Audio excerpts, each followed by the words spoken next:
Okay, so another 4 weeks are down with me training every day, trying to reach my goal lap. I really wanted this video to be about how I actually reached the lap time that I wanted to reach. The good news is, I broke my previous record and I have reached the 142 zone. I've done a lap time of 142.93, which is huge, and what's even more huge is that I have reached my goal lap, theoretically, and that means that I'm doing things exactly as I should be doing them. I don't need to find extra pace because I've already reached that pace. The only problem is that I haven't done it consistently. So let me just do a quick recap of how the previous weeks went. So starting off, as soon as I finished uploading my previous video, I went back into the sim, and I was actually pretty fast, pretty consistently, immediately. And that actually made me reach the 142 for the first time, and I did a 142.956.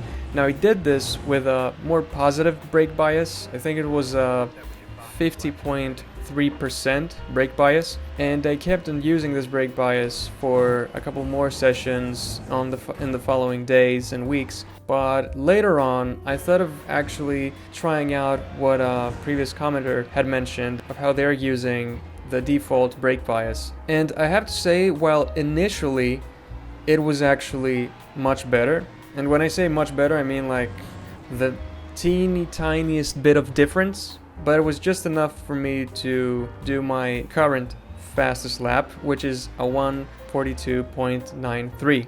This kind of gave me hope that maybe by using this brake bias of 49.1% is the way to go, and maybe I can be more consistent with it.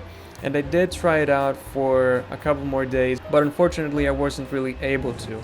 So in the past few days I stuck back to using the 50.3% brake bias, and I'm pretty sure that this is a better brake bias for me. I don't know if everybody should use the same brake bias as me, but for me, I just feel I can be more consistent with my laps with this. The car isn't as sensitive with the rotation, so I feel like I can control the car overall, entry, mid, exit in the corners, than I could with the 49 brake bias. Don't get me wrong, I can control it and I can do good lap times, like the proof's in the pudding, I did the fastest lap, but at the same time I feel like I can do much better with a more positive brake bias. And it's weird because I said that I was more consistent with negative brake bias, with a more rear brake bias, but it turns out that no, it was just a placebo effect, and as soon as I switched to the more positive brake bias, I was much better than before. The other thing that I want to mention that was just very psychologically stressful for me was every time that I was seeing that my first sectors, my first and the second sector, were good sectors, which meant that if I could pull off the final corners, I would actually do the lap time that I'm trying to do. But every time, like seriously, every single time that I was getting close on doing this ideal lap time of mine, I would always screw up in the most stupid way possible in the final corners. It was always happening. Like the stress building up in the final corners made me make mistakes that I would never do otherwise. Of course, this is part of the game and part of my training. This is something that I need to move past and be able to not give in to the pressure and make sure that I can do consistently clean, super fast laps and keeping my stress in order. But yeah, I didn't really reach that yet. And I feel like the stress was even more overwhelming when I was using this negative brake bias, the 49.3 brake bias, because at that point the car was also a bit more aggressive and a bit too sensitive, so I had to be extra careful, and you know, it was easier to mess up compared to when I was using a more positive brake bias like the 50.1.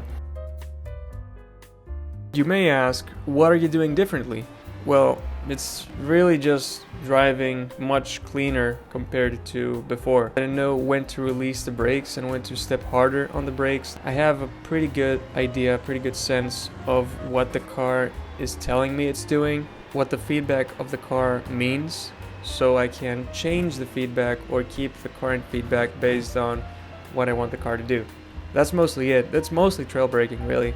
And then the racing line is another thing. I see that I need to be much cleaner with my lines, not do any jagged movements with my steering wheel, and a smooth throttle input on exit, which I'm pretty sure every one of you has heard that before, and this is not the first time anyone is telling you this, but this is just further proof that there's really nothing more to it, or at least I haven't found anything, or maybe I'm doing this without actually noticing. But if you're asking me what I'm doing differently, this is my answer. I really can't think of anything else. Sorry if I'm disappointing anyone, but yeah, it's true. And there's one more thing that I forget to mention. Previous video, one person mentioned that they would like me to post in Garage 61 my laps so they can compare themselves and see where they can improve. And it's actually not a bad idea. So from now on, I am posting my laps in Garage 61. I'm probably not gonna post every single session that I do because it's just gonna get overwhelmingly huge with all the laps that I'm doing. So I'm just gonna keep my fastest lap each time and delete every other session, just to keep everything neat and tidy. So yeah, that's pretty much it. I'm gonna leave a link in the description for anybody who's... Hey man, shut up. I'm gonna leave a link in my description so you can go ahead and look in Garage 61. And yeah, that's pretty much it. Thank you for watching, and I'll see you next time. Bye bye.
That was your fastest lap of the session.